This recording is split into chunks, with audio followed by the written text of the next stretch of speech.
जी दोस्तों, हमारे साथ हैं अता भाई। हमेशा की तरह वन मैन आर्मी। सिंध का वडेरा समझ रहा था कि यहाँ पे आके कुछ गड़बड़ कर लेगा, लेकिन इमरान खान कुछ नहीं कर सका तो बिलावल किस बाग की मूली है। अता भाई बहुत शुक्रिया, आपका मसरूफ शेड्यूल, गाड़ी में भी टाइम मिल गया, थैंक यू वेरी मच। किस्सा क्या हुआ है? देखें, 3-4 दिन से ये बात चल रही थी कि बिलावल साहब वोटों की खरीदारी कर रहे हैं, कतारें लगवा के जगह जगह पे। हम इग्नोर कर रहे थे कि हमें जरूरत नहीं है इंटरफेयर करने की। ठीक है, उनके पास वोट तो है नहीं, नोट ही है, तो चले कर लें जो करना है। ठीक। परसों रात से एक मेन रोड के ऊपर डेरा खोल के लोगों की कतारें लगवाई जा रही थी बहुत ज्यादा, और मोटरसाइकिलों पे, चिंचियों पे, रिक्शों पे, गाड़ियों पे लोग जौक तर जौक आ रहे थे, और वहां पे मुकद्दस किताबों पर हाथ रखवा के हल्फ लिए जा रहे थे कि आपकी मुकद्दस किताबों से अलावा, कुरान पाक के अलावा भी? जी, सूरह यासीन पढ़ी थी और उसके साथ बाइबल पढ़ी थी, और 3-4 और किताबें इस तरह की पढ़ी थी जिसपे वो क्रिश्चियन से हाथ रखवा रहे थे और मुसलमानों से कुरान पाक के ऊपर और सूरह यासीन पे हाथ रखवा रहे थे। तो हमने देखा ये सारा मंजर, कैमरे लेके हम साथ। मैंने पहले खैर पुलिस को कहा, इंतजामिया को कहा, किसी ने बात नहीं सुनी। इलेक्शन कमीशन को एक दरखास्त दी, उन्होंने सोमवार की तारीख डाल दी। तो मैं फिर मीडिया के कैमरे लेकर, वो बकायदा पब्लिक आ जा रही थी, ये नहीं था कि गेट बंद था या हम गेट तोड़ के अंदर गए। ओपन था, लोग आ जा रहे थे, हम तरफ अवाम नाश की जा रही थी, हम अवाम के साथ ही अंदर गए हैं। तो कतारें लगी हुई है कमरे के अंदर, ये सारी चीजें हमें मिली हैं, जिसमें आईपैड मिले 4, ठीक है, जिसके अंदर वो नोट गिनने वाली मशीन मिली, जिसमें पैसे मिले, वोटर पर्चियां मिली, आईडी कार्ड की कॉपियां मिली, और ये मुकद्दस किताबें। हम काफी सारा सामान लेके आए, वो वीडियो आपने देख ली होगी वो सारी, और 3 बंदे हमने पकड़े जिनको हम थाने जमा करा के आए हैं। तो ये सारा कुछ अपने शनाख्ती कार्ड के साथ, मतलब वो आइडेंटिफाई हो गए हैं जी, वो हो गए हैं। एक उसमें इरफान जट नामी आदमी है जो इनका पीएसएफ का जनरल सेक्रेटरी है, जरदारी साहब के साथ उसकी तस्वीर है। तो ये देखें, हमें इन्होंने ये गैर कानूनी काम करके हमें नुकसान पहुंचाने की कोशिश की, और देखें जहां पे इंतजामिया नहीं सुन रही वहां पे मैं खुद जाके इनको रोका है और इनके बंदे पकड़े हैं और पुलिस के हवाले किए हैं। ये इलेक्शन एक्ट की खिलाफ वर्जी है, आइन की खिलाफ वर्जी है। ये खरीदारी चल नहीं सकती कि आपने जो है वो हजारों लोगों की लाइनें रोज आप लगवा रहे हैं। एक हद तक की हम बर्दाश्त करेंगे। इलेक्शन लड़ना है, कन्वेंसिंग करें, गली महलों में जाएं, लोगों को डोर टू डोर कैंपेन करें, कॉर्नर मीटिंग्स करें, जलसे करें। किसने आपको रोका है?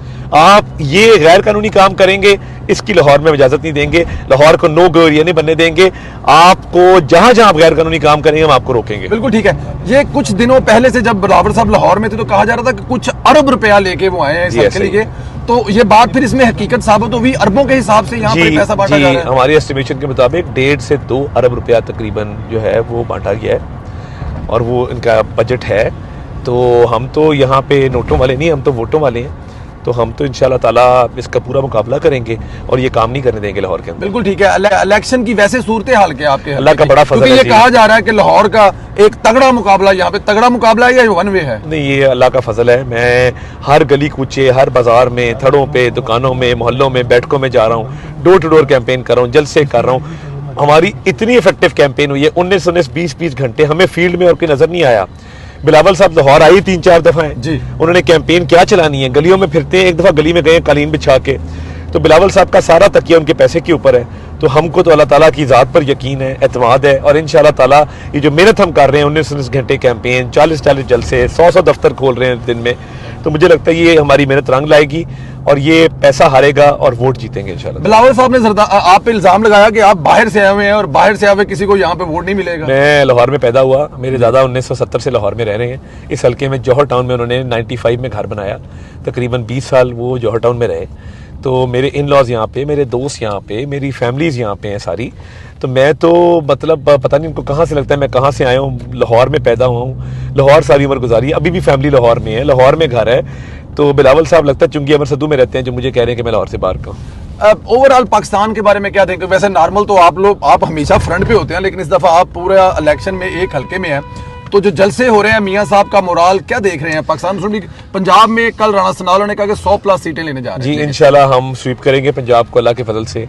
मियां नवाज शरीफ की माजी की कारकर्दगी, मियां नवाज शरीफ का विजन, मियां नवाज शरीफ के मुस्तकबिल के प्लान, लोगों को उस पर एतमाद है। मैं लोगों को बताता हूँ कि जी 2008 से 13 पीपल्स पार्टी की हुकूमत थी, 13 में हम आए तो 18 घंटे लोड शेडिंग थी।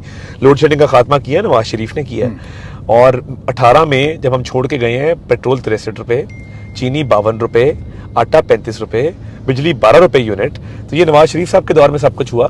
तो मैं ये समझता हूँ कि अब भी नवाज शरीफ साहब के दौर में तमीर तरक्की होगी, गुर्बत का, बेरोजगारी का, महंगाई का, अफलास का खात्मा होगा। आखिरी सवाल, इस हल्के के क्या मसाइल हैं जिन पर आपकी तवज्जो होगी जीतने के बाद, क्योंकि वो बहुत जरूरी है आपका वोटर ये सुन सके कि आप क्या करेंगे, क्या मसाइल है? देखिए, इस हल्के में जो सबसे मेजर मसाइल हैं वो गलियों के हैं, सीवरेज के हैं, वाटर फिल्ट्रेशन प्लांट्स के हैं। मेगा प्रोजेक्ट्स बहुत बने हैं। ये मादरे मिलत रोड बनी है, इसने पूरे इलाके की तकदीर चेंज की है। एक ट्रंक सीवरेज डला है, उससे पूरा इलाका बहुत बदला है। लाहौर ब्रिज है, शंघाई ब्रिज है, जनरल हॉस्पिटल की एक्सटेंशन है, यूनिवर्सिटी ऑफ एजुकेशन है, यूनिवर्सिटी ऑफ हेल्थ साइंसेज है, टियानजिन टेक्निकल यूनिवर्सिटी है चाइना के ताउन से। तो मैं अब चाहता हूँ कि गली मोहल्लों को सवारें, लोग बाहर निकले तो उनकी गली पक्की हो, सीवरेज उनका ठीक हो, पानी ना खड़ा हो, वाटर फिल्ट्रेशन प्लांट लगे, पीने का साफ पानी लोगों को मिले, और गैस का मसला पूरे मुल्क में उसको भी हल करना है इंशाल्लाह ताला। थैंक यू वेरी मच अता भाई, बहुत शुक्रिया, थैंक यू। मैं अब से थोड़ी देर पहले बिलावल भुट्टो जरदारी के एक दफ्तर में घुस गया। आप तक अभी खबर पहुंच जाएगी थोड़ी देर बाद तक इंशाल्लाह। और मैंने रंगे हाथों वहां पे वोटों की खरीदो फरोख्त पकड़ ली। मैं किसी जलसे पे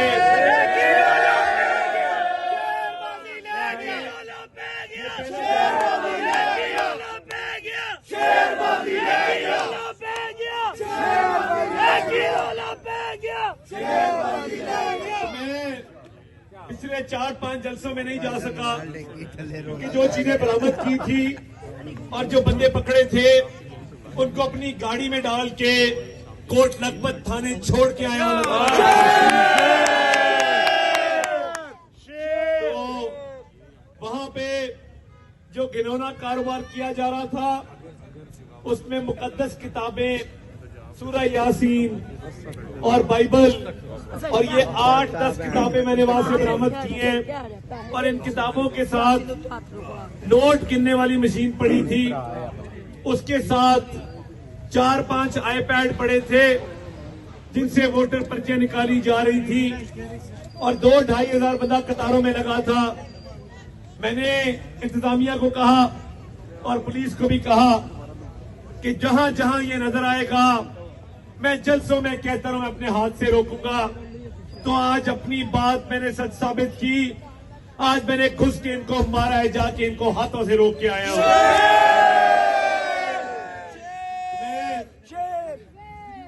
मैं गुजारिश ये करने आया हूं कि वो एक सिंध का वडेरा है, डाकू भी है, बिल्कुल है, वो सिंध का वडेरा हमारे सामने खड़ा हो गया आके, और उसके पास पैसे के अलावा और कुछ नहीं है देने को। सिंध की तबाही उतार के, सिंध को बर्बाद करके लाहौर का रुख किया है। लाहौर वाले तो बड़े गैरतमंद हैं, लाहौर वाले बड़े गयूर हैं। ये जमीन खरीदना चाहता है, 8 फरवरी को इंशाअल्लाह ताला इसको खुद कराची छोड़ के आएंगे।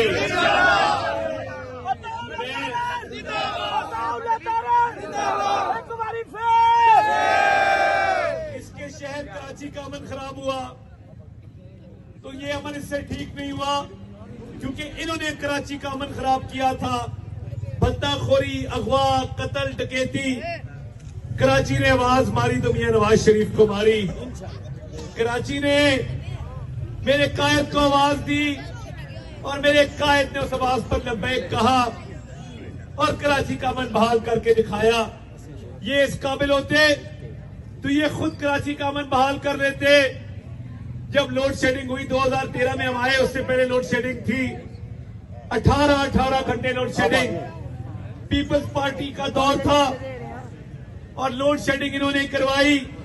1 मेगावाट बिजली नहीं लगा सके। 2013 में नवाज शरीफ आया, 3 साल में 18 घंटों से 0 पे ले आया लोड शेडिंग को। तो ये